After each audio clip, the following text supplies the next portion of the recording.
I love watching highlights. That's all I'll be doing, YouTube and highlights. This video kind of looks like NBA 1K. God, NBA video was so bad back then. It wasn't. There was no HD.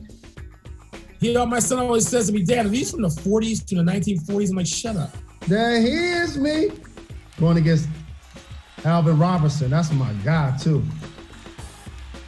Had a great dice game. Somebody big is going to get dunked on. And I'm trying to see who it is.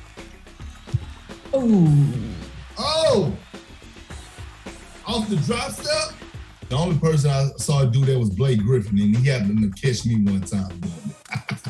Is that Jack Sigma up under there? All I know is he was lanky and tall, and there was a time when being tall actually meant something, and it was definitely before Michael Jordan started dunking on you. That was Jack Sigma?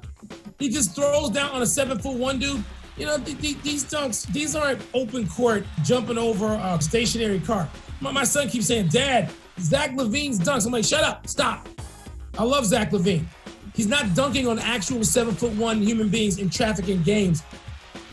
He goes over Jack Sigma. Jack Sigma wasn't afraid of being in a poster. Jack Sigma's trying to block you.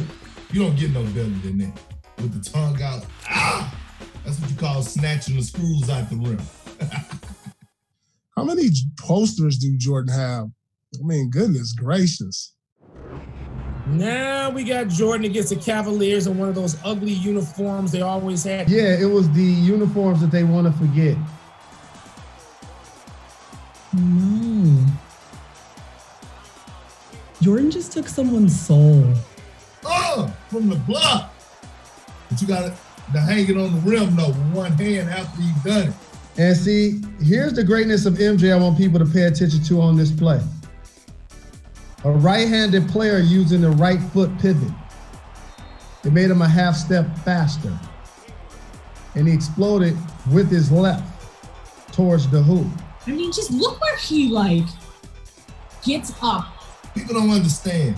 When you take off of 2 feet with the leaner, it's a different type of dunk on. Who was that? Bobby Sura? Come on, Bobby. I know you got some hobbies, but come on. Bobby Sura. Bobby Sura, a guy is... Bobby Sura went in there. Don't help. Don't come and help on Jordan. Just, it's a bad business decision. Man, people should know when Jordan is almost at the hoop, get out the way. That's how I felt when Vince Carter, he got a step on me, I got out the way. Come on, man. Jordan looked at Danny Ferry because that's who he really wanted. I mean, he wanted a Duke guy. He always wants to go after a Duke guy or a Georgetown guy. He had Danny Ferry to his right. Danny's like, I'm not taking the bait on that. I have a problem with this because I would yell at the defender and people don't even understand. Be like, oh, Jordan banged on. I'm like, no, that's the guy who was guarding the screener. That's his fault, damn it, because he didn't communicate to me about which way to jam him. And then I set up my teammate on the lower side baseline and he gets banged over. So that poster, I'm going to make sure that guy that set the screen that didn't communicate it, he's going to sign that poster because it's his damn fault. I'm sorry. The worst part about this one is you're in front of your home crowd and you watch some of the fans stand up and start clapping and then they have to kind of stop. He really loved playing the Cavs. Vintage triangle. We used to run this play, crossover. Ooh. No travel. Come here, Oster Tag. Boom. God bless your heart. One of the best parts about this clip are the announcers just start laughing at homeboy 0-0 for getting dunked on. That's the best reaction I've ever seen. Jordan, crossover, into the lane for the slam. Excuse me, I'm sorry. Oh my God. Oh. That's the best, because I would have done the same thing.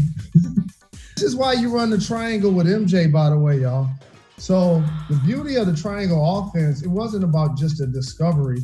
It was about the player placement. When you have a superstar like MJ, you need everybody else to know where they're going to be at all times, and you need him to know it as well.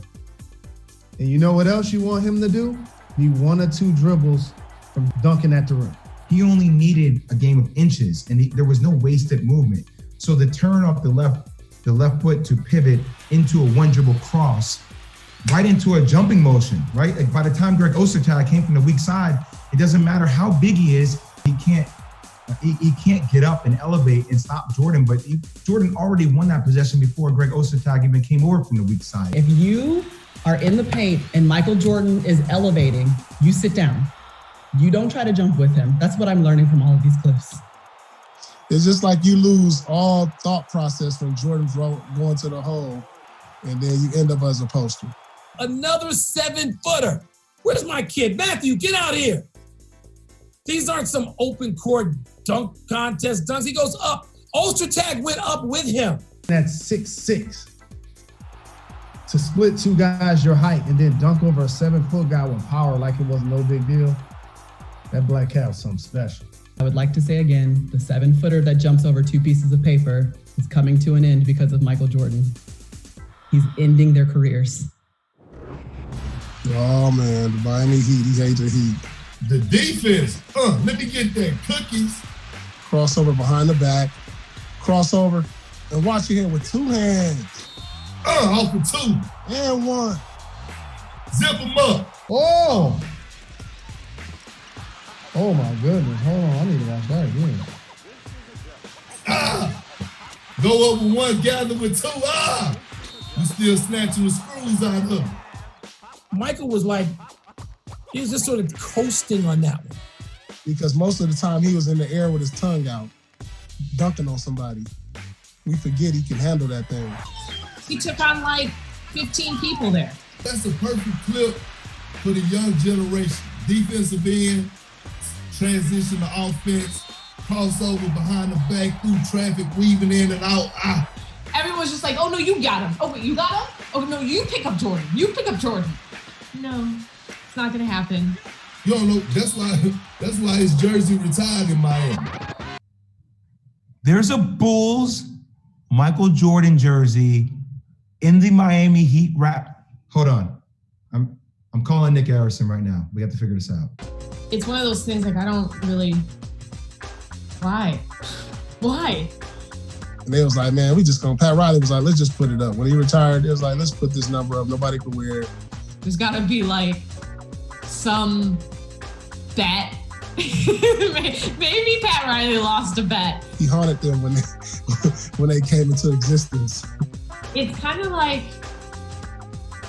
putting, like having a picture of like a girl that you had a big crush on, but never actually got together with in your house with your wife and kids. Like why is this random lady here? He never played for the Heat, but he got his jersey retired. I think that speaks volumes. All right, bye. Okay, got clarification from my boy that they honored Jordan in his last season. It's not where all the retired jerseys are. It's more of an honored jersey thing. So I'm riding with Nick and Mickey Harrison. I'm supporting them on this one. They also did the same with Dan Marino's jersey. So it's okay. I'm not as angry about it now. I have clarity. I understand it. It's okay. It's allowed. It's allowed. What do we have? Oh, we have Deke, my man. We have Dikembe. We have Dikembe. Mike, come on, man. Dikembe. Be for real, you haven't got me yet. Huh? Mike, don't even try it. You want me to go call Scotty? You have to call Scotty. Boy. What you gonna call Scotty for? I haven't got you recently. Yeah, I agree with that. No, you haven't got me in 6 years. 1, 2, just go and say it. Man, you can't be talking to MJ like that. It's almost like he was bored with it too. At the end, you saw that face, he was just like, don't try me. Do not try me. Man, did not fly. In the house of Mutombo. He never dunked on you? No.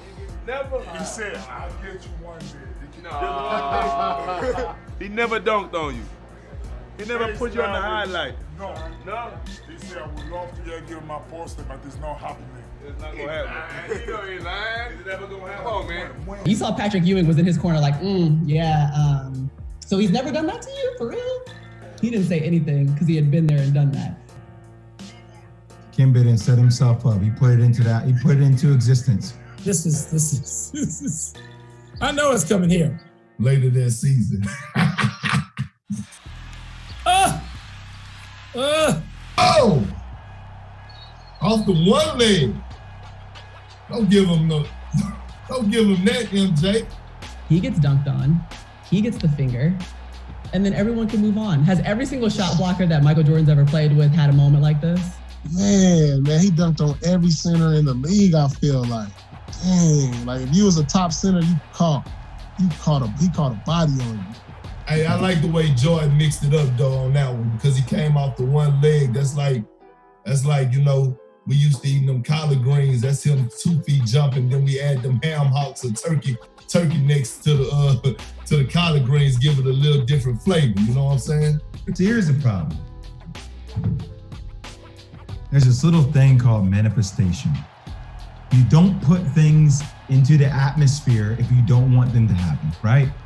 Why the hell would Dikembe try to brag about Michael Jordan not getting it? Oh, you never got me. You never got me. It's a straight setup. I love also like the backwards jog, just staring him down like, come on now. Now you just chewing the gum like nothing, like nothing happened. Like nothing happened. Dikembe, people fear trying to dunk on Dikembe, seriously. Then gave him his own finger wave. Come on. I will say, like, between Jordan's, you know, tongue, Mutombo's finger, so much a part of like pop culture in the 90s, maybe if you want to say sports pop culture, but I would say pop culture, almost like that dancing baby that they had. It's like that, Jordan, the finger wag, grandmama, all that. No, I'm not surprised that Jordan gave Dikembe Mutombo the finger. Jordan in his 40s was telling me where the hell to go in the triangle while he was defending me. What kind of psychological warfare is that? He's playing for the Wizards and he's telling me, go to the pinch post, go to the corner, you're gonna go up now. I'm like, hold on a second. And I found myself listening to him. How was I listening to him tell me where to go? That's what I'm saying. It's next level psychological warfare. You knew Jordan was like, probably going into that game, he was like, you know what, I'm gonna catch him tonight some type of way. And he caught him. Like, you can't talk noise to Jordan. See that? Like, he's the ultimate competitor. The black cat seeks a target. He's gonna get it eventually. He's gonna get it eventually. And he got you, big fella. He thought he was gonna go through his career like Jordan never called me, but unfortunately, added to the list, buddy. The first thing you learn when you are learning how to play defense in like middle school is that the baseline is the sixth man. The baseline is your friend. You should never be beat baseline unless you're guarding Michael Jordan. Oh, against the Knicks. This is the greatest dunk of all time. Tiptoes, ooh, twinkle toes. Come here, Starks. Come here, Ewing.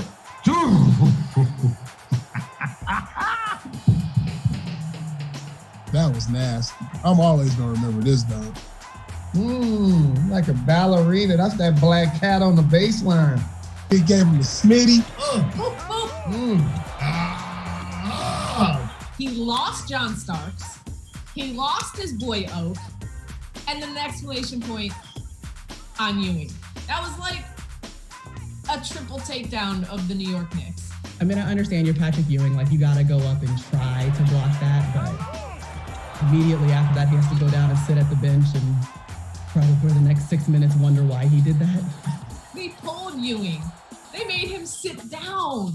That is some, Patrick Ewing came to the bench. He didn't feel like giving no high fives. He was not happy. Ewing had to go sit down after the second foul. That makes it even worse. When the coach takes you out of the game after you get dunked on. If you're a coach, you don't take the player out that just got posterized, okay? You just let him have like one more minute, let him run back down the court, shake that out. Look, you don't want to come out the game after get dunked on. I would have been furious if I got dunked on and came out the game right away. That's jacked up. You know what I think? I got a conspiracy theory. I've been hearing Uncle Oak speak up a lot about Patrick Ewing, not really having that killer mentality. I've heard you, Uncle Oak. I've heard you. I think this was a setup move by you to exploit Patrick Ewing. You set him up, Oak. You set him up. I see what you were doing. Oh, did you see Oak push? Oak also pushed Starks out the way. Like, I got this. No, you don't, Oak. No, you don't. Yeah. Everybody wanted a piece of Jordan to stop him so they could say they stopped him. Oh my goodness. Like, Oak, Oak had no chance to move his feet versus MJ right there. You gave up the baseline. You fell asleep with the Jordan, low in the bed, turn baseline. You set your boy Patrick Ewing up. And then Patrick afterwards, what am I supposed to do?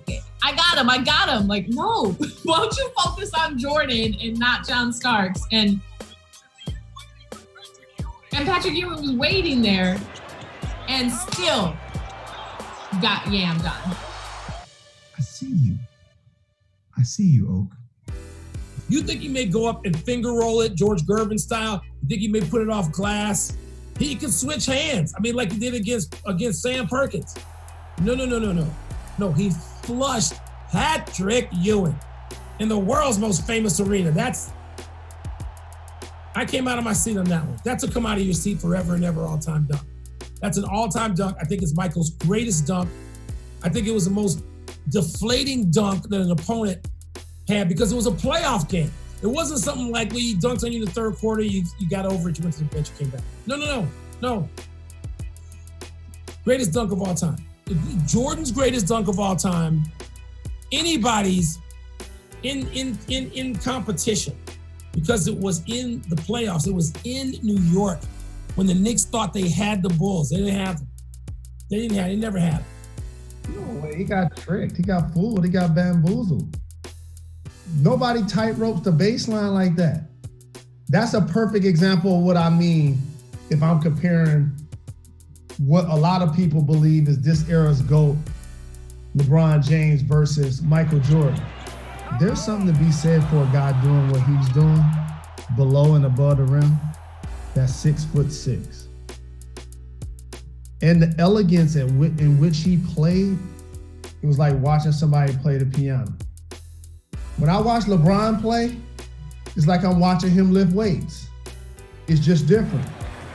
LeBron don't make a move like that. Him doing a move like that is more powerful. Like bouncing off the shoulders, hanging on his biceps, then dunking on you. Both still great. But on a play like that, where you gotta use the real estate on the baseline like that, that's crazy ball handling, knifing through traffic, almost like he on the Autobahn trying to get from slow to fast lane, court awareness. And then the way he just disrespected Ewing with the bang bang. People jump as high as Jordan, but it's just the way he floated.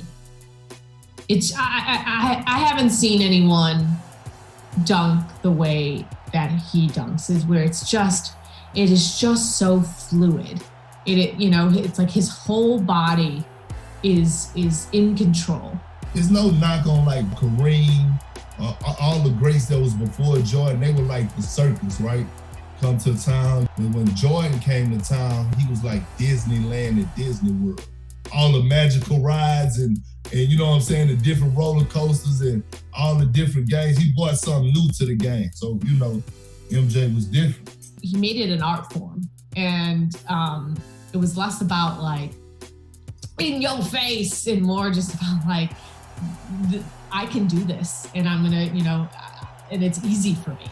That's who this dude was. And obviously people knew the stories, but when you felt it, when you saw it in person, it was demoralizing because as quick as you are, or as tall as you are, as athletically gifted as you may be, it just didn't feel like you were on that level. We won't see anything like that again. Please believe.